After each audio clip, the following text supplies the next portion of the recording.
সম্মানিত হাজিরিন, মূল আলোচনা শুনব মসজিদের ফজিলত সম্পর্কে এবং মসজিদের আদব সম্পর্কে। বাড়ি থেকে মসজিদ পর্যন্ত কিভাবে আসব এবং মসজিদে প্রবেশ করা পর্যন্ত, মসজিদে অবস্থান করা পর্যন্ত আমাদের কি কি আদব আখলাক বজায় রাখতে হবে সেগুলো জানবো, আলোচনা করব। আল্লাহ তাআলা আমাদের সবাইকে আমলের তৌফিক দান করুক, আমিন। প্রিয় হাজিরিন, আমরা এই কথা গত জুমায় জেনেছি যে পৃথিবীর মধ্যে সবচেয়ে উৎকৃষ্ট, আল্লাহর কাছে সবচেয়ে পছন্দনীয় স্থানের নাম কি? মসজিদ। আবু হুরায়রা রাদিয়াল্লাহু তাআলা আনহু থেকে বর্ণিত, তিনি বলেছেন, আহাব্বুল বিলাদি ইলাল্লাহি মাসাজিদুহা ওয়া আবগাযুল বিলাদি ইলাল্লাহি আসওয়াকুহা। আল্লাহর কাছে এই পুরো পৃথিবীর মধ্যে, আসমান জমিনের মধ্যে, পৃথিবীর সকল রাষ্ট্র, বড় বড় সিটি আর শহর থেকে, বড় বড় অট্টালিকার মধ্যগুলো থেকে, পৃথিবীতে কি নাই কত কিছু আছে, ব্যাংক ব্যালেন্স সব কিছু থেকে আল্লাহর কাছে সবচেয়ে পছন্দনীয় ঘর হচ্ছে আল্লাহর ঘর মসজিদ। এজন্যে পৃথিবীর সিস্টেম হচ্ছে, নিয়ম হচ্ছে, যেই স্থান বেশি দামি মানুষ সেই স্থানকে বেশি মর্যাদা করে, সেই স্থানকে বেশি মহাব্বত করে। সকলের বাড়িকে আমরা এক নজরে দেখি না, যেই স্থানটা দামি তাকে আমরা মহাব্বতের নজরে দেখি। সেজন্য আল্লাহর কাছে যেহেতু পৃথিবীর মধ্যে সবচেয়ে দামি মসজিদ, এজন্য আমাদেরকেও মসজিদকে সবচেয়ে মহাব্বতের নজরে দেখতে হবে ইনশাআল্লাহ। এরপরে আমরা আলোচনা শুনছিলাম, যে হাদিসের ব্যাখ্যা চলছিল যে আল্লাহ সুবহানাহু ওয়া তাআলা কিয়ামতের ময়দানে 7 শ্রেণীর লোকদেরকে তার আরশের ছায়ায় স্থান দান করবেন। কঠিন মুহূর্তে 7 প্রকার লোকদেরকে আল্লাহ বেছে বেছে গনে গনে ওই কঠিন মুহূর্তে আরশে আজিমের যে ছায়া থাকবে, এসির ব্যবস্থা থাকবে, ওখানে কোনো গরম থাকবে না, বান্দার কোনো কষ্ট হবে না, এমন স্থানে 7 শ্রেণীর লোকদেরকে আল্লাহ স্থান দিবেন। এর মধ্যে তৃতীয় প্রকারের লোক ছিল ওয়ারাজুলুন কলবুহু মুআল্লাকুন বিল মাসাজিদ। ওই ব্যক্তি যার অন্তরটা, যার মন দিল 24 ঘন্টা সব সময় আল্লাহর ঘর মসজিদের সাথে ঝুঁকে থাকে, আল্লাহর ঘর মসজিদের সাথে লেগে থাকে। প্রবাসী যেমন বিদেশে থাকলে 24 ঘন্টা সে বাড়ির কথা মনে করে, সে চেষ্টা করে যে সময় সুযোগ হলেই আমি আমার পরিবারের সাথে কথা বলবো, তাদেরকে সময় দিব, তাদেরকে মহাব্বত করব, তাদের খোঁজ খবর নিব। ঠিক এমনভাবে একজন ঈমানদার সেই প্রবাসী ব্যক্তির মতো সে 24 ঘন্টা মসজিদ নিয়ে ফিকির করবে, মসজিদ নিয়ে চিন্তা করবে, চাকরি বাকরি সব কিছু করবে, কিন্তু তার মন দিল থাকবে কোন দিকে? মসজিদের দিকে। যদি এমনভাবে মসজিদকে মহাব্বত করা যায়, তাহলেই কেবলমাত্র আরশে আজিমের ছায়ার নিচে স্থান পাওয়া যাবে ইনশাআল্লাহ। একজন প্রখ্যাত আল্লাহর ওলি বলেছেন যে কোরআন হাদিস, মসজিদ, মাদ্রাসা, ইসলামকে তোমার এমনভাবে বুকে ধারণ করতে হবে, মাথায় নিতে হবে যেমন তোমার মাথা ব্যথা হয়। কি বলেছেন?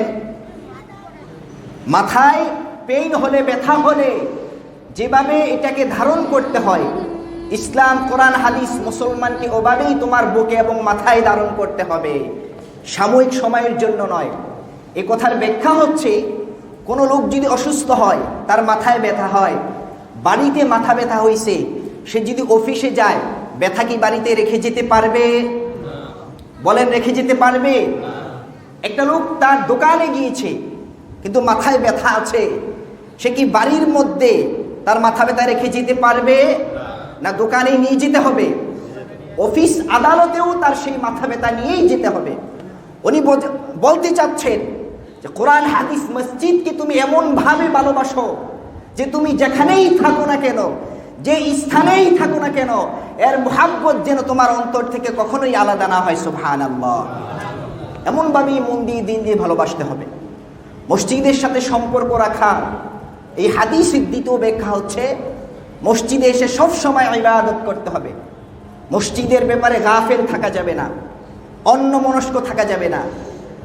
আল্লাহ রাব্বুল আলামিন একদল গাফেল লোক সম্পর্কে কোরআনুল কারীমে সূরাতুল আম্বিয়া ইরশাদ করছেন, ইকতারাবা লিন-নাসি হিসাবুহুম ওয়া হুম ফি গাফলাতিহিম মুরিদুন। কিয়ামত নিকটবর্তী হয়ে যাচ্ছে, মানুষ ইন্তিকালের সাথে সাথেই তার প্রশ্ন করা হবে, মান রাব্বুকা ওয়া মা দীনুকা ওয়া মান নাবিয়ুকা। পৃথিবীতে কত ওয়াক্ত তুমি নামাজ আদায় করেছো, তোমার নেক আমল কি, কতটা সত্য কথা বলেছো, আর জীবনে কতটা মিথ্যা কথা বলেছো। হিসাব নিকাশ শুরু হয়ে যাবে। মসজিদের সাথে তোমার সম্পর্ক কি ছিল আল্লাহ জানতে চাইবেন। কিন্তু আল্লাহই বলতেছেন ওয়া হুম ফি গাফলাতিহিম মুরিদুন। একদল লোক এমন আছে, এই সকল নেক আমল হিসাব কিতাব থেকে গাফেল। ঠিক না? গাফেল লোক নাই? আছে আমাদের মধ্যে, আমাদের সমাজে। শুধু আমাদের সমাজে নয়, প্রদেশব্যাপী, পুরো পৃথিবীব্যাপী মুসলিম উম্মার অধপতনের একমাত্র কারণ হচ্ছে মসজিদের সাথে তাদের সুসম্পর্ক নাই, যেমনটা সাহাবায়ে কেরামের ছিল। সাহাবায়ে কেরামের জামানায় তো এমন চাকচিক্যপূর্ণ এসি করা, কারেন্টওয়ালা মসজিদ ছিল না, টাইলস করা মসজিদ ছিল না। আল্লাহ রসুলের মসজিদ ছিল খেজুর গাছের গুড়ি দিয়া, খেজুর গাছের কাণ্ড দিয়া মসজিদের পিলার বানানো হয়েছে, আর খেজুর গাছের পাতা দিয়া ছাউনি বানিয়ে মসজিদে নববীর বেড়া এবং পার্টিশন বানানো হয়েছে। কিন্তু তাদের কোয়ালিটি ছিল অনেক উন্নত। সাহাবায়ে কেরাম মসজিদের মধ্যে গেলে জমে থাকতেন। কোন সাহাবী যদি মসজিদে যেত, যদি তার বাড়িতে গিয়ে জিজ্ঞেস করা হতো, ও ঘরের লোকেরা, এই সাহাবী মসজিদে গিয়েছে, কখন আসবে? ঘর থেকে আওয়াজ আসতো, সে তো পৃথিবীর সর্বশ্রেষ্ঠ স্থানে গিয়েছে, কখন আসবে আমাদের জানা নাই। সুবহানাল্লাহ। আর যদি কোনো লোক বাজারে যেত, তার পরিবারের লোকদের কাছে জানতে চাওয়া হতো, বাজারে গেছে কখন ফিরবে, মার্কেটে গিয়েছে কখন ফিরবে। ঘর থেকে উত্তর আসতো, বসেন, কিছুক্ষণের মধ্যেই চলে আসবে। সুবহানাল্লাহ। আমাদের চিত্র সাহাবায়ে কেরামের সাথে মিল আছে? ঠিক পরিপূর্ণ উল্টা, তাদের সাথে কোনো মিল নাই। যদি আমরা মসজিদে আসি নামাজ পড়ার জন্য, আর ঘরে গিয়ে জিজ্ঞেস করে আব্দুল্লাহর মা, আব্দুল্লাহর বাবা কখন মসজিদ থেকে আসবে, বলবে এই তো ভাই 5 মিনিট বসেন, নামাজটা পড়েই চলে আসবে। কারণ জানে নামাজ পড়া ছাড়া আর কোনো কাজ নাই, মসজিদে বেশিক্ষণ অবস্থান করতে ভালো লাগে না। আর যদি আমরা বাজারে যাই, মার্কেটে যাই, বাড়িতে গিয়ে যদি জিজ্ঞেস করি আব্দুল্লাহর মা, আব্দুল্লাহর বাবা কোথায় গিয়েছে, কখন আসবে, তাহলে অবশ্যই ঘর থেকে আওয়াজ আসবে, মার্কেটে, বাজারে, ডানমন্ডি, গুলশান গিয়েছে, যমুনা ফিউচার পার্কে গিয়েছে, কখন আসবে আমাদের জানা নাই, অনুগ্রহপূর্বক আপনি একটু বিকালবেলা আসেন। ঠিক কিনা? এই হচ্ছে আমাদের অবস্থা। সাহাবায়ে কেরামের সাথে যতক্ষণ পর্যন্ত আমাদের জীবন চরিত্র না মিলবে, আল্লাহর কোরআন বলছে ততক্ষণ পর্যন্ত আমরা হেদায়েত প্রাপ্ত প্রকৃত মুমিন হতে পারবো না। কোরআনুল কারীমে আল্লাহ বলছেন, ফাইন আমানু বিমিসলি মা আমানতুম বিহি ফাকাদ ইহতাদাউ আমিনু কামা আমানান নাস। তোমাদের জীবন চরিত্র রাসূলুল্লাহর সাহাবীদের মতো করে নাও। তারা যেভাবে নেক আমল করেছে, কোরআন তেলাওয়াত করেছেন, মসজিদের সাথে সুসম্পর্ক করেছেন, তোমাদেরকেও ঠিক সেভাবেই সুসম্পর্ক করতে হবে। এজন্য আমাদের আদর্শ কারা? সাহাবায়ে কেরাম। আমাদের আইডল, আইকন কারা? সাহাবায়ে কেরাম। আল্লাহর পরে, আল্লাহর রসুলের পরে তাদের পথ অনুসরণ করে আমরা নাজাত পেতে পারি। সাহাবায়ে কেরামের পথ অনুসরণ না করলে, আল্লাহর সুন্নাহকে অনুসরণ না করলে কখনোই আমরা পরিপূর্ণ হেদায়েত প্রাপ্ত হতে পারবো না, কখনোই পারবো না। মসজিদের সাথে আমাদের সালফে সালিহিন, অর্থাৎ আমাদের পূর্বেকার লোকদের, আমাদের বাপদাদাদের মধ্য থেকে যারা আল্লাহর ওলি ছিলেন, তাদের অত্যন্ত সুসম্পর্ক ছিল। আমরা কি বুখারী এবং মুসলিম শরীফের নাম শুনেছি? কোরআনের পরে বুখারী এবং মুসলিম শরীফ হচ্ছে হাদিসের সবচেয়ে বিশুদ্ধ গ্রন্থ। আল্লাহ রসুলের সকল হাদিসকে এখানে একত্রিত করা হয়েছে। বুখারী এবং মুসলিম, একজন প্রখ্যাত আল্লাহর ওলি ইমাম আল মুহাদ্দিস আল হাফিজ ইমাম আমাশ রহমতুল্লাহ আলাইহি থেকে অসংখ্য হাদিস বর্ণনা করেছেন। ইমাম আমাশ হচ্ছেন একজন প্রখ্যাত আল্লাহর ওলি বুজুর্গ, ইমাম আমাশ রাহমাতুল্লাহি আলাইহি যখন অন্তিম মুহূর্তে অবস্থান করলেন, মুমূর্ষ অবস্থায় যখন ছিলেন, মনে হচ্ছে কিছুক্ষণ পরেই ইমাম আমাশ ইন্তিকাল করবেন। তার পরিবারের লোকেরা তার মাথার কাছে আসলো, কিছুক্ষণ পরেই বাবা ইন্তিকাল করবে। আদরের সন্তান ইমাম আমাশের পুত্র কান্নাকাটি করতেছে। কিতাবের মধ্যে আসছে বাকা ইবনুহু বুকাআন কাসীরান, ইমাম আমাশের সন্তান বাবার জন্য হাউমাউ করে কাঁদতেছে। যার বাবা নাই সে জানে পৃথিবীতে বাবার কি দাম। বাবার শূন্যতা পৃথিবীর কোনো কিছুই দিয়ে পূরণ হবার নয়। ইমাম আমাশের সন্তান কাঁদতেছে। ইমাম আমাশ মুহাদ্দিস রাহমাতুল্লাহি আলাইহি, উনি বিভিন্নভাবে সন্তানকে বোঝানোর চেষ্টা করলেন যে বাবা তুমি কান্নাকাটি করিও না, আশা করা যায় ইন্তিকালের পরে আল্লাহ তাআলা আমার সাথে ভালো আচরণ করবেন। সন্তান এরপরে শুনতেছে না, বাবার চলে যাওয়া সন্তান মেনে নিতে পারতেছে না, কান্নাকাটি করতেছে।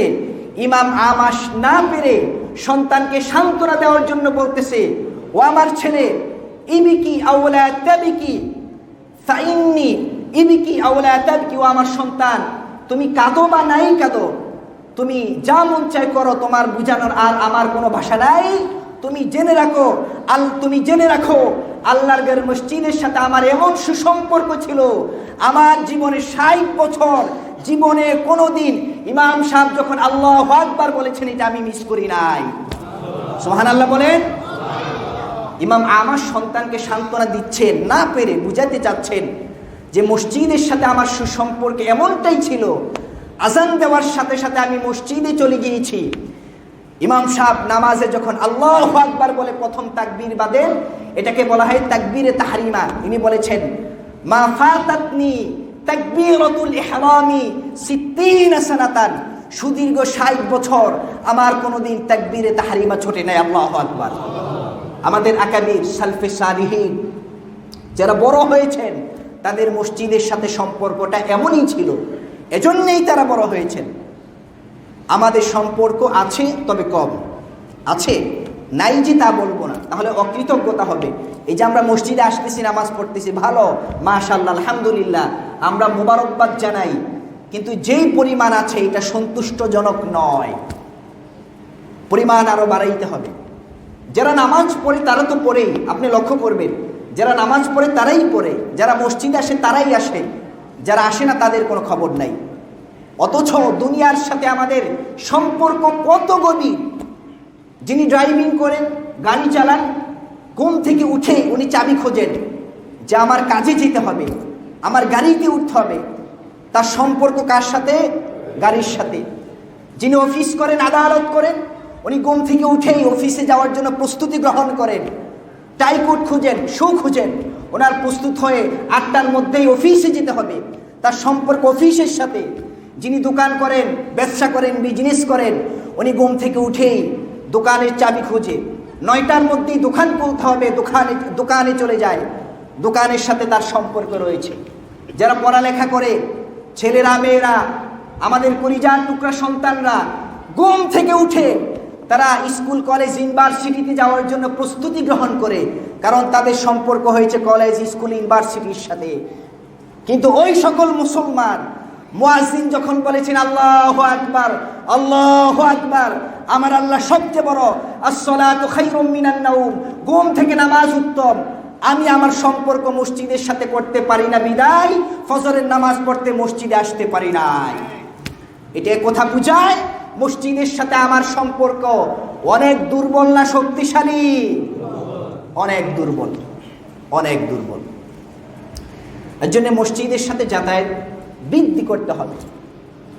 যার সম্পর্ক থাকবে মসজিদের সাথে জান প্রাণ দিল দিয়ে, তার ব্যাপারে আল্লাহ রসুল বলেছেন আকালবুহু মুআল্লাকুন বিল মাসাজিদ, তার অন্তর যদি মসজিদের সাথে লেগে থাকে, সে যদি মসজিদের আশিক হয়, তাহলে আল্লাহ তাআলাও তাকে আরশের আজিমের মধ্যে কিয়ামতের কঠিন মুহূর্তে ছায়া দান করবে। সুবহানাল্লাহ। আজকে পড়েছি হাদিসের আরেক ব্যাখ্যায়, পূর্বিকার যুগের এক যুবক ছিল, সে সর্বমোট পৃথিবীতে 30 বছর হায়াত পেয়েছে। কয় বছর? 30 বছর। কিতাবের মধ্যে আসছে ওই যুবকের নাম হচ্ছে মুহাম্মদ ইবনে উসাইমিন রাহমাতুল্লাহি আলাইহি, সে এতটাই মসজিদের ভক্ত ছিল, এতটাই মসজিদের পাগল ছিল, 30 বছরের মধ্যে বাড়ি টু মসজিদ ছাড়া সে আর কোথাও যায় নাই। সুবহানাল্লাহ। কিতাবের মধ্যে আসছে মা যারা আহাদান ওয়া মা ওয়াসালা আহাদান ইল্লা মা আহলিহি মিনাল বাইতি ইলাল মসজিদ। উনি ওনার 30 বছর জিন্দেগিতে কোনো মানুষের সাথে যদি কথা বলার দরকার হয়েছে, কারোর সাথে যদি কোনো ব্যাপারে সাক্ষাৎ করার প্রয়োজন হয়েছে, উনি বাড়ি থেকে যে মসজিদে আসতেন ওই রাস্তার মধ্যেই সকলের সাথে সকল প্রয়োজন মিটিয়েছেন। বাড়ি আর মসজিদের রাস্তা ব্যতীত উনি পৃথিবীতে আর কোথাও ভ্রমণ করে নাই। সুবহানাল্লাহ। এটা কার পাগল ছিল? মসজিদের পাগল। একই বলা হয় আশিকুল মসজিদ। আমরা আশিকে রাসূলদেরকে চিনি, যারা অন্তরে রাসূলের মুহাব্বতকে লালন করে, কিন্তু আমরা আশিকে মসজিদদেরকে চিনি না।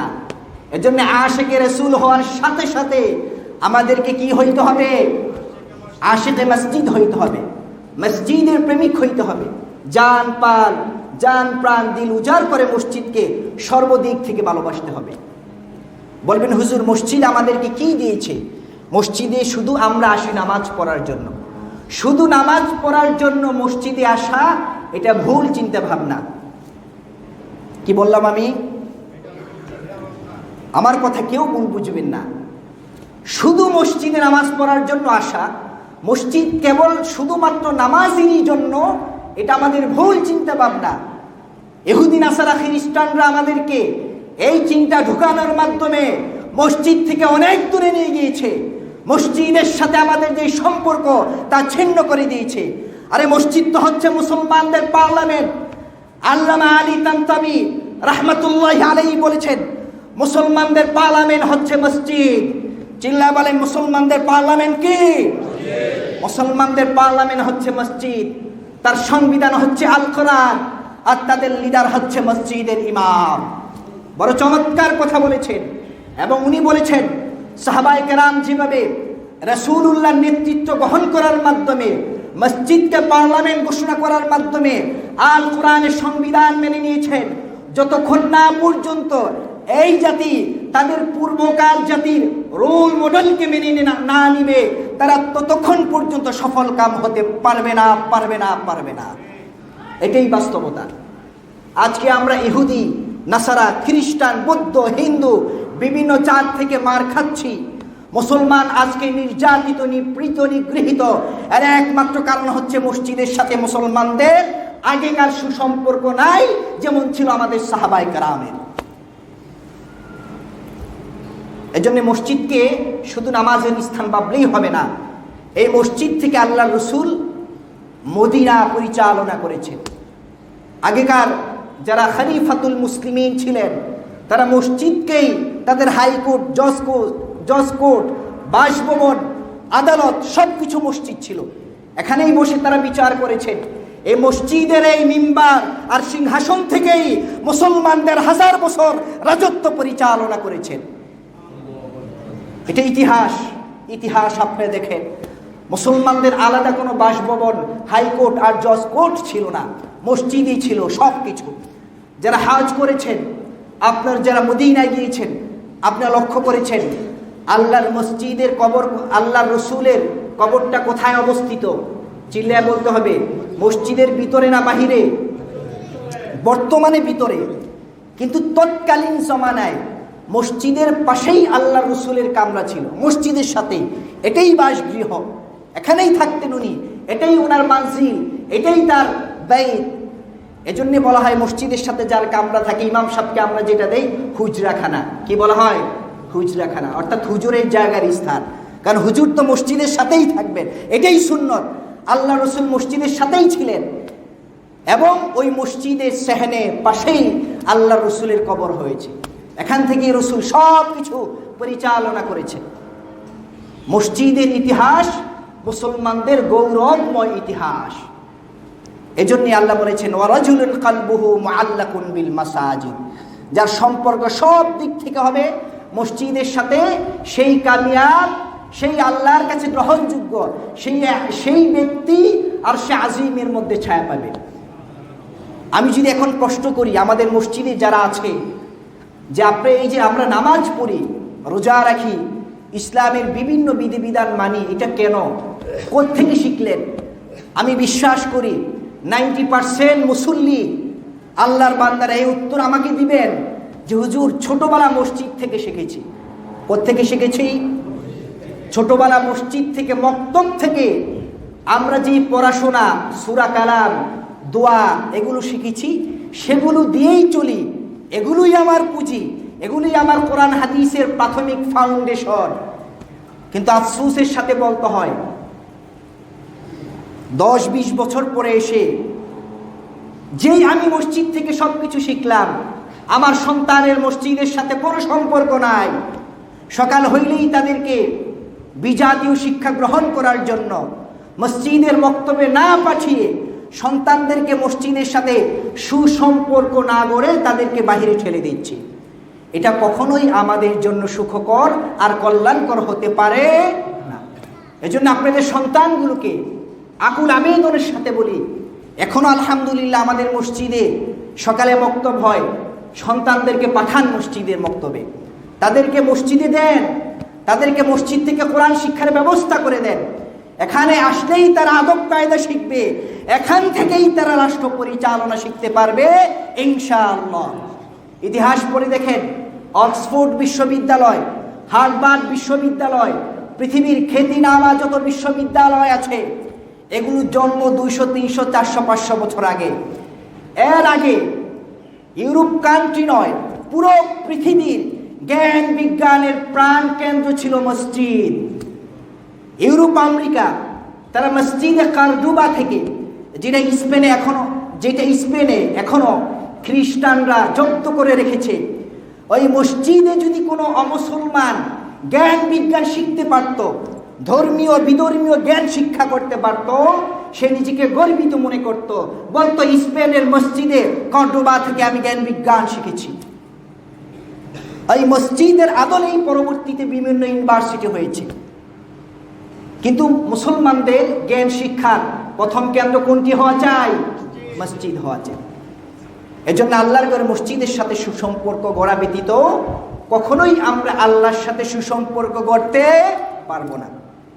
একবার এক নাস্তিক মার্কা মানুষ, নাস্তিক নয়, তারা আল্লাহ রসুলকে মানে না, কাফের, সে আমাকে বলল যে আমরা তো মসজিদে যাই না, মসজিদে তো যাওয়ার দরকার নাই, হুজুররা বলে মসজিদ নাকি আল্লাহর ঘর, এখানে কি আল্লাহ আয়েশা থাকে নাকি?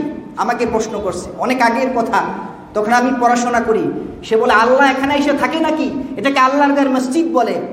আলহামদুলিল্লাহ সেদিন তাকে উত্তর দিয়েছিলাম, আল্লাহ এখানে থাকে না, কিন্তু পৃথিবীর সকল মসজিদকে আল্লাহ তার ঘর বলে আখ্যায়িত করেছেন। ওয়ান্নাল মাসাজিদা লিল্লাহি ফালা তাদউ মা আল্লাহি আহাদা। আল্লাহ বলেন পৃথিবীর সকল ঘরগুলো আমার, সুতরাং যে আল্লাহর ঘর মসজিদে যাবে তার সম্পর্ক হবে আল্লাহর সাথে। সুবহানাল্লাহ। অর্থাৎ হাদাল বাইতু সাবাবুন ইলা তাআল্লুকিল্লাহ। আল্লাহর ঘর বলার উদ্দেশ্য হলো এই ঘরের সাথে যার সম্পর্ক যত গভীর হবে আল্লাহর সাথে তার সম্পর্ক ততটাই গভীর হবে। সুবহানাল্লাহ। এজন্য সর্বদিক থেকে মসজিদের সাথে সুসম্পর্ক গড়ার জন্য আমরা প্রস্তুত আছি তো ইনশাআল্লাহ। এরপরে মসজিদের আরো অনেক ফজিলত রয়েছে। আল্লাহ রসুলের কাছে একবার এক ইহুদি আসলো, আয়েশা বলছেন, ইয়া মুহাম্মদ আখবিরনি আইয়ুল বিকাই খায়রুন। ইহুদি পণ্ডিত আয়েশা আল্লাহ রসুলের কাছে বলছেন, মুহাম্মদ সাল্লাল্লাহু আলাইহি সাল্লাম, আপনি আমাকে বলেন যে পৃথিবীর মধ্যে সবচেয়ে উত্তম, সবচেয়ে উৎকৃষ্ট, আল্লাহর কাছে পছন্দনীয় সবচেয়ে স্থান কোনটি? ইহুদি কি জিজ্ঞেস করেছে? আল্লাহর কাছে সবচেয়ে পছন্দনীয় স্থান কোনটি? মুহাম্মদ সাল্লাল্লাহু আলাইহি ওয়াসাল্লাম চুপ থাকলেন এবং বললেন, আমি তোমার প্রশ্নের উত্তর জানি না, আমিও চুপ থাকি। কারণ আল্লাহর রাসূল এমন ছিলেন, যতক্ষণ না জিবরিল আমিন আল্লাহর রাসূলকে কিছু না জানাইতেন উনি নিজ থেকে বলতেন না। আল্লাহর কোরআন সাক্ষী দিচ্ছে সূরাতুন নাজমের মধ্যে, ওয়ামা ইয়ানতিকু আনিল হাওয়া ইন হুয়া ইল্লা ওয়াহয়ুন ইউহা। মুহাম্মদ সাল্লাল্লাহু আলাইহি সাল্লাম নিজ থেকে কোনো কথা বলতেন না, উনি যা বলতেন প্রত্যেকটাই আল্লাহ প্রদত্ত ওহী ছিল। কি ছিল? ওহী। ওই ওহী নিয়ে আসতেন জিবরিল আমিন। আল্লাহ রসুল বললেন, জিবরিল আমিন আসার পরে আমি তাকে জিজ্ঞেস করে তোমার এই প্রশ্নের উত্তর দিব। জিবরিল আমিন যখন আল্লাহ রসুলের কাছে অন্য ব্যাপারে ওহী নিয়ে আসলেন, আল্লাহ রসুল ওই জিবরাইলকে জিজ্ঞেস করলেন যে একজন ইহুদি আমাকে জিজ্ঞেস করেছে পৃথিবীর সর্বশ্রেষ্ঠ স্থান কোনটি। জিবরাইল ভাই তুমি আমাকে বলে দাও। জিবরাইল বলে, এমন মারাত্মক প্রশ্ন জীবনে তো আগে শুনি নাই। উনি বলতেছেন, জিবরাইল মাল মাসউলু বিআলামা আনিস সাইল। আল্লাহ রাসূল আমি আপনার থেকে বেশি জানি না, আমি আপনার থেকে বেশি জানি না। এই প্রশ্নের উত্তর আমার জানা নাই। তবে ওয়ালাকিন আসআলু রাব্বি তাবারাকা ওয়া তাআলা, তবে আমি আপনাকে সান্ত্বনা দিচ্ছি, আমি আল্লাহর কাছে গিয়ে আল্লাহকে জিজ্ঞেস করে আপনাকে এই প্রশ্নের উত্তর জানায় দেব। সুবহানাল্লাহ বলে। কিছুক্ষণ পরেই জিবরাইল আমিন আল্লাহর রাসূলের কাছে এসে বললেন, ইয়া মুহাম্মদ ইন্নী দানাউতু দুনুওয়াম মিনাল্লাহি মা দানাউতু কত্তু। তোমার প্রশ্নের উত্তর জানার জন্য আমি আজকে আল্লাহর এত কাছে গিয়েছি, আদম আলাইহিস সালাম থেকে নিয়ে এখনো পর্যন্ত কোনোদিন আমি আল্লাহর এতটা কাছে যেতে পারি নাই। সুবহানাল্লাহ। কে কার কাছে গিয়েছেন? জিবরিল আল্লাহর কাছে গিয়েছেন। আল্লাহ রসুল বললেন, মারাত্মক কথা, এই প্রশ্ন জানার জন্য আল্লাহর নিকটবর্তী জিবরাইল চলে গিয়েছেন। আল্লাহ রসুল বললেন, ওয়া কাইফা কানা ইয়া জিবরাইল। জিবরাইল তুমি যে আল্লাহর কাছে গিয়েছো, কতটা নিকটে গিয়েছো, আল্লাহর কতটা নৈকট্যশীল তুমি আজকে হতে পেরেছো। জিবরাইল বলতেছেন, নিকটে গিয়েছি, এরপরেও কানা বাইনি ওয়া বাইনাহু ৭০,০০০ হিজাবিন মিন নূরিন। আমার মাঝে আর আল্লাহর মাঝে ৭০,০০০ নূরের পর্দা ছিল। সুবহানাল্লাহ। কয় হাজার পর্দা ছিল? জিবরাইল আমিন বললেন, ৭০,০০০ পর্দার দূরত্ব থেকে আমি আল্লাহকে জিজ্ঞেস করেছি, তোমার হাবিব জানতে চেয়েছেন পৃথিবীর সর্ব উৎকৃষ্ট জায়গা কোনটি। আল্লাহ রব্বুল আলামিন জিবরিল আমিনের মাধ্যমে রাসূলকে জানিয়ে দিলেন, ও আমার জিবরিল তুমি আমার হাবিবকে জানানোর মাধ্যমে ওই ইহুদি পণ্ডিতকে জানায় দাও, শাররুল বিকাই আসওয়াকুহা ওয়া খায়রুল বিকাই মাসাজিদুহা। পৃথিবীর মধ্যে আল্লাহর কাছে সবচেয়ে পছন্দনীয় স্থান হচ্ছে আল্লাহর ঘর, মসজিদ। সুবহানাল্লাহ। কত দামি এবং উচ্চাঙ্গের হাদিস যে জিবরাইল আল্লাহর কাছে চলে গেছেন এবং সেখান থেকে এসে মসজিদের ফজিলত এবং মসজিদের মূল্যায়নের কথা আল্লাহ রসুলকে জানিয়েছেন। এজন্য মসজিদের ফজিলত অসীম। এই সকল ফজিলত আমাদের জানা না থাকার কারণে আমাদের অন্তরে মসজিদের ব্যাপারে কোনো আজমত নাই। মসজিদকে যেভাবে মহাব্বত করা দরকার সেভাবে আমরা মসজিদকে মহাব্বত করতে পারতেছি না। এজন্য মসজিদকে সবচেয়ে বেশি মহাব্বত করবো তো ইনশাআল্লাহ। পৃথিবীর মধ্যে সর্বশ্রেষ্ঠ স্থান কোনটি? নাকি ওই দুবাইয়ের বুরুজ খলিফা বিশাল আকারের মসজিদ? না, পৃথিবীতে যত দামি অট্টালিকাই থাকুক না কেন, যদি কোনো আল্লাহর ঘর মসজিদ সোনের হয়, টিনেরও হয়, এমনকি মাটিরও যদি হয়, ওটাই আল্লাহর কাছে সবচেয়ে পছন্দনীয়। সুবহানাল্লাহ, সুবহানাল্লাহ।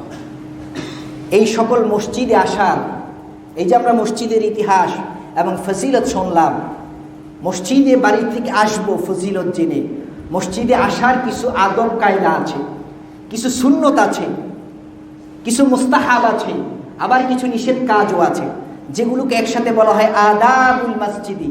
মসজিদের আদব সমূহ কি বলা হয়? মসজিদের আদব সমূহ।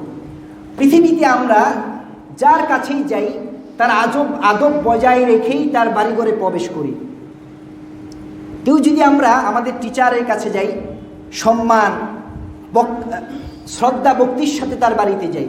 চেয়ারম্যানের বাড়িতে গেলে একরকম যাই, যদি প্রধানমন্ত্রীর বাড়িতে যাই তাহলে বিভিন্ন নিয়ম কানুন মেনটেন করে অনেক সিকিউরিটির মাধ্যমে আমাদেরকে প্রধানমন্ত্রীর সাক্ষাৎ অর্জন করতে হয়। মন চাইলেই যাওয়া যায় না, গাফলতার সাথে যাওয়া যায় না। যখন মন চেয়েছে আমি কথা বলে ফেলবো, এটা হবে না।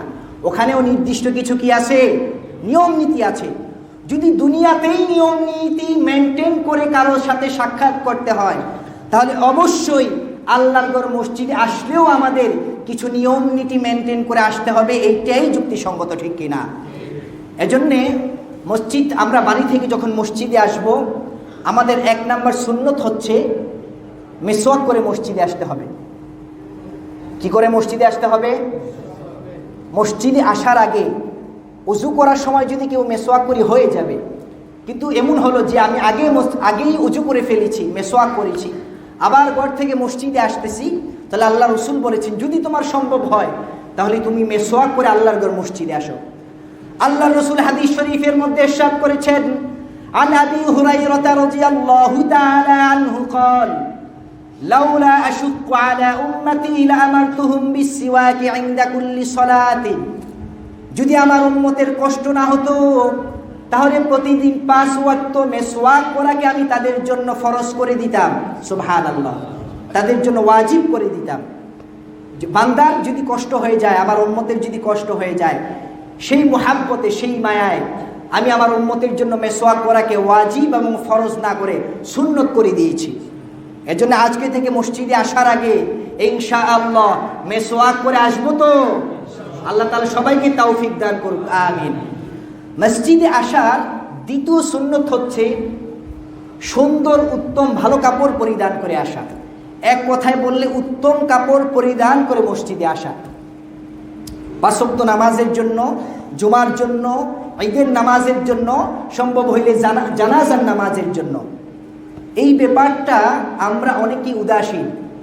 কাউকে ছোট করার জন্য, কাউকে খাটো করার জন্য, কাউকে কষ্ট দেওয়ার জন্য সুন্নতের কথা বলছি না, বুঝানোর জন্য বলছি, মুহাব্বত দিয়ে বলছি, জেনে যেন আমরা আমল করতে পারি ইনশাআল্লাহ।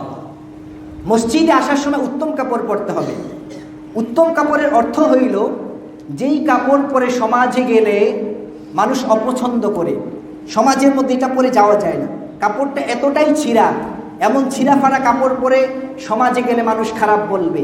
কাপড়টা এতটাই ময়লা এবং নোংরা যেটা পরে গেলে মানুষ অপছন্দ করবে। এমন কাপড় পরে মসজিদে আসা মাকরুহ। কি বলেছি? মাকরুহ। মাকরুহ মানে সুন্নাতের খেলাফ, সামান্য গুনাহ হবে। উত্তম পোশাকের সর্বোত্তম দৃষ্টান্ত হচ্ছে সুন্নতি লেবাস। কি লেবাস ভাই? সুন্নতি লেবাস। যারা নামাজি, যারা নামাজ পড়েন, আমি তাদেরকে সব সময় উদ্বুদ্ধ করি, আগেও বলেছি, এখনো বলছি, আল্লাহ যতদিন আমাকে জীবিত রাখে ততদিন বলবো, যারা আমরা নামাজ পড়ি আমরা সুন্নতি লেবাসের উপর আগ্রহ পয়দা করি, সুন্নতি লেবাস পরার ব্যাপারে আমরা অভ্যস্ত হই, পায়জামা পাঞ্জাবি টুপি পরে মসজিদে আসার চেষ্টা করি। তাহলে আল্লাহ তাআলা আমাদের নামাজগুলোকে কবুল করবেন। আমি যে মসজিদে আসতেছি এটার কদর এবং আজমত প্রকাশ পাবে। আল্লাহ রাব্বুল আলামিন কুরআনুল কারীমে সূরাতুল আরাফের 31 নম্বর আয়াতে ইরশাদ করেছেন, ইয়া বানি আদম খুযু জিনাতাকুম ইনদা কুল্লি মাসজিদিন। ও বনি আদম, তুমি যখন পৃথিবীর সর্বশ্রেষ্ঠ স্থান আল্লাহর ঘর মসজিদে নামাজ পড়ার জন্য যাও, তখন তুমি তোমার উত্তম কাপড় পরে মসজিদে যাও। সুবহানাল্লাহ। আল্লাহ আদেশ করেছেন উত্তম কাপড় পরে, সুন্নতি লেবাস পরে তুমি মসজিদে আসো। অনেক সময় দেখা যায় আমরা এখন শীতকালে এগুলো কম, গরমকালে এমন কাপড় পরে আসছে, শরীরে এত ঘাম, পাশের লোক দুর্গন্ধে দাঁড়াইতে পারতেছে না। গ্যারেজের কাজ করে আসছে, কাপড়ের মধ্যে এতটাই ময়লা, আরেকজন দেখলে তার কষ্ট হচ্ছে। এই ধরনের কাপড় পরে মসজিদে আসা কি ভাই?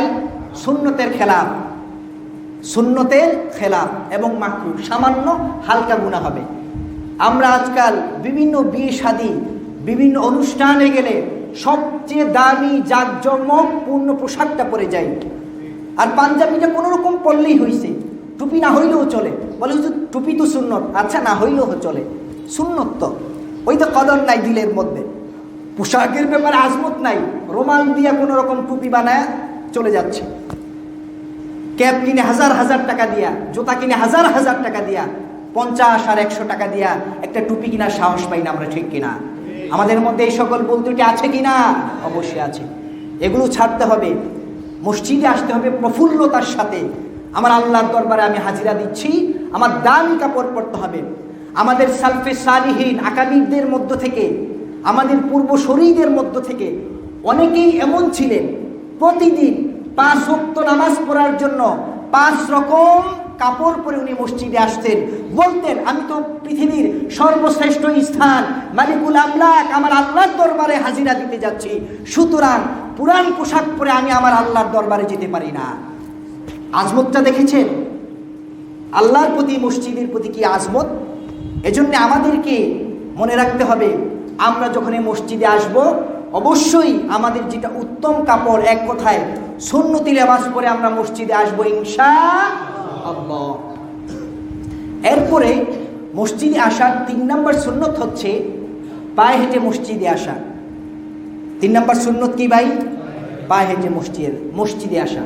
আমাদের মধ্য থেকে যারা সুস্থ সবল, কোনো রোগ নাই, কোনো অসুবিধা নাই, বাড়ি যত দূরেই হোক না কেন, আমরা সর্বদাই চেষ্টা করব আল্লাহর ঘর মসজিদে পায়ে হেঁটে আসার জন্য। যদি কেউ অসুস্থ হয়, রাস্তাঘাট খারাপ হয়, অনেক ময়লা, রাস্তার মধ্যে নাপাকি আছে, অনেক বয়োবৃদ্ধ, হেঁটে মসজিদে আসার শক্তি নাই, কেবলমাত্র ওই ব্যক্তি গাড়ি ব্যবহার করে অথবা অন্য কোনো যান ব্যবহার করে মসজিদে আসতে পারবে। কিন্তু স্বাভাবিকভাবে সুন্নত কি? পায়ে হেঁটে মসজিদে আসতে হবে। কাব রাদিয়াল্লাহু তাআলা আনহু ইরশাদ করেন, মদিনা থেকে একজন আল্লাহর রাসূলের সাহাবী, বাড়ি অনেক দূরে ছিল। আল্লাহর রাসূলের এক সাহাবীর বাড়ি মসজিদে নববী থেকে অনেক দূরে ছিল। কাব রাদিয়াল্লাহু তাআলা আনহু ওই সাহাবীকে বললেন, ইয়া ফুলানু লাউ ইশতারাইতা হিমারান, ও আল্লাহর বান্দা, মসজিদ থেকে তো তোমার বাড়ি অনেক দূরে, অনুগ্রহপূর্বক তুমি যদি একটা জন্তু কিনে নিতে, একটা বাহন কিনতে, একটা গাদা কিনতে, যে গাদার মাধ্যমে তুমি বাড়ি থেকে মসজিদে আসতে, তাহলে অনেক ভালো হইতো। ওই লোক কাব রাদিয়াল্লাহু তাআলা আনহুকে উত্তর দিলেন, ও ভাই, আমার শক্তিও আছে, সামর্থ্য আছে, আমার মন চাইলেই আমি একটি বাহন কিনতে পারি, একটি ঘোড়া কিনতে পারি, কিন্তু আমি চাই আমি যে বাড়ি থেকে মসজিদে হেঁটে যাই, প্রত্যেক কদমে আল্লাহ আমাকে সওয়াব দান করুন, এবং মসজিদ থেকে আমি যে ঘরে যাই, প্রত্যেক কদমে আল্লাহ রাব্বুল আলামিন আমার গুনাহগুলো মাফ করে দেবেন। আমি সেই জন্য আমার বাড়ি এত দূরে হওয়া সত্ত্বেও আমি মসজিদে হেঁটে যেতে চাই, শক্তি সামর্থ্য থাকা সত্ত্বেও আমি কোনো যানবাহন ব্যবহার করতে চাই না। কাব রাদিয়াল্লাহু তাআলা আনহু বললেন, এটা তো তোমার চিন্তা চেতনা, ভালো চিন্তা, আসো তোমাকে নিয়ে আমি আল্লাহর রাসূলের কাছে যাই। কাব রাদিয়াল্লাহু তাআলা আনহু ওই সাহাবীকে নিয়ে আল্লাহর রাসূলের কাছে গেলেন। যাওয়ার পরে বিস্তারিত ঘটনা বিবরণ দেওয়ার পরে আল্লাহর রাসূল বললেন, ও আমার সাহাবী, ইন্না লাকা মাহতাসাবতা, তুমি যা নিয়ত করেছো আল্লাহ রাব্বুল আলামিন তোমাকে তাই দিবেন। সুবহানাল্লাহ। আর এক হাদিসের মধ্যে এসেছে, কেউ যদি বাড়ি থেকে মসজিদে হেঁটে হেঁটে আসে, আল্লাহ রাব্বুল আলামিন হাঁটার কারণে তার আমলনামায় 1 বছর রোজা রাখার সওয়াব দান করবেন। সুবহানাল্লাহ। বাড়ি থেকে মসজিদে যদি কেউ হেঁটে আসে, আল্লাহ রাসূল বলতেছেন তার আমলনামায় 1 বছর রোজা রাখার সওয়াবের সাথে সাথে আল্লাহ রাব্বুল আলামিন দীর্ঘ 1 বছর দাঁড়িয়ে তাহাজ্জুদ নামাজ পড়লে যেই সওয়াব হবে, আল্লাহ রাব্বুল আলামিন তার আমলনামার মধ্যে ওই সওয়াব দান করবেন। সুবহানাল্লাহ। এই হাদিস থেকে একটি কথা বোঝা গিয়েছে, যেটা না বুঝার কারণে, না জানার কারণে অনেক সময় মনটা একটু খারাপ হয়। সেটা হচ্ছে, মসজিদ থেকে যাদের বাড়ি দূরে বেশি, যারা দূর থেকে মসজিদে পায়ে হেঁটে আসে, তাদের সওয়াব অর্জন বেশি হয়। আমি কথা কি বুঝাইতে পারতেছি? আর যাদের বাড়ি মসজিদের কাছে, তাদের সুযোগ বেশি, তাদের সুবিধা বেশি, তারা মুয়াজ্জিনের আজান শুনতে পায়, মন চাইলেই অল্প সময়ে মসজিদে আসতে পারে, এইটা তাদের সুযোগ সুবিধা। কিন্তু অতিরিক্ত সওয়াবের কোনো সুযোগ নাই। যাদের বাড়ি মসজিদ থেকে অনেক দূরে, পায়ে হেঁটে মসজিদে এসে নামাজ পড়ে, তাদের সওয়াব কিন্তু ওই লোক থেকে অনেক গুণ বেশি। সুবহানাল্লাহ। একটি হাদিস বলেই শেষ করে দিচ্ছি। মদিনার মধ্যে একটা গোত্র ছিল, বনি সালামা। গোত্রের নাম কি ভাই? বনি সালামা। বনি সালামার বাড়িও মসজিদ থেকে অনেক দূরে ছিল, অনেক দূরে ছিল। মসজিদে নববীর পাশে একটা প্লট, একটা জায়গা খালি হয়েছে। তো বনি সালামার লোকেরা খেয়াল করলো যে আমাদের বাড়ি তো মসজিদ থেকে অনেক দূরে, এত দূরে না থেকে মসজিদে নববীর কাছে গিয়েই বাড়ি করি, আমরা বাড়িটা পরিবর্তন করি, এত দূরে আর থাকবো না। আল্লাহ রসুল এটা জানলেন। জানার পরে ওই বনি সালামার লোকদেরকে ডেকে বললেন, আই বনি সালামাতা দিয়ারুকুম তুকতাবু আথারুকুম, ও বনি সালামার লোকেরা, আমি বিশ্বস্ত সূত্রে জানতে পেরেছি তোমরা মসজিদে নববীর কাছে এসে বাড়িঘর করতে চাও। মসজিদের কাছে এসে বাড়ি করার কোনো দরকার নাই, তোমরা মসজিদ থেকে যে অনেক দূরে আছো সেখানেই থাকো, কারণ তোমরা প্রতিদিন 5 ওয়াক্ত মুয়াজ্জিনের আল্লাহু আকবার আযান শুনে হেঁটে হেঁটে যে মসজিদে আসো, আল্লাহ রাব্বুল আলামিন তোমাদের প্রত্যেকটা কদমের কারণে তোমাদের সগীরা গুনাহগুলোকে ক্ষমা করে দেন, সুবহানাল্লাহ। এবং প্রত্যেকটা কদমের কারণে তোমাদের আমলনামায় একটা করে সওয়াব প্রদান করেন, সুবহানাল্লাহ। এজন্য মসজিদ থেকে দূরে যাদের বাড়ি আছে, আজকের এই হাদিস জানার পরে আমরা খুশি না বেজার? আল্লাহ তাআলা আমাদের সবাইকে আজকে যে 3টা সুন্নতের কথা বললাম এবং মসজিদের সাথে সুসম্পর্ক বজায় রাখার কথা বললাম, আমাকে সহকারে আমাদের সবাইকে আমলের তৌফিক দান করুন, আমিন। ওয়া আখিরু দাওয়ানা আলহামদুলিল্লাহি রাব্বিল আলামিন।